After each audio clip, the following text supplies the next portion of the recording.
Paracas National Reserve is a protected area in the region of Ica, Peru, and protects desert and marine ecosystems for their conservation and sustainable use. The reserve is located 250 kilometers south of Lima and a few kilometers from the town of Pisco.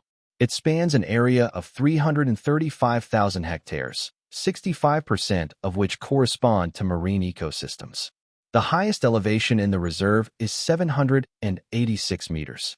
The reserve includes coastal geographic features such as the Paracas Peninsula, Independencia Bay, San Gallen Island, Paracas Bay, and Independencia Island. The Paracas National Reserve houses a great biological diversity, especially in the marine coastal part. It is estimated that there are about 216 species of birds, 36 of mammals, 10 of reptiles, 168 of fish, and a large number of invertebrates that are an initial part of the trophic chain of this important place. Paracas National Reserve is an arid zone, with intense local winds known as Paracas. Precipitation is scarce and occurs in winter, falling mostly on the top of the highest hills, which is vital to the Lomas ecosystem. The Paracas National Reserve is the most important point along the Peruvian coast for many species of mammals, including 2 species of seals, 160 species of birds, and numerous fish and shellfish. It hosts large colonies of guano birds. The Paracas National Reserve is considered one of the most important in Peru.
The Golden Shadows Trek hike starts in the Paracas National Reserve. The walk in which you come across different points of interest such as Cuesta Farallones, Punta Lobos, Dos Cruces, and Peninsula Arena until finally reaching the peak of Coriapu, the Golden Mountain. Here you'll get to witness the jaw-dropping sunset.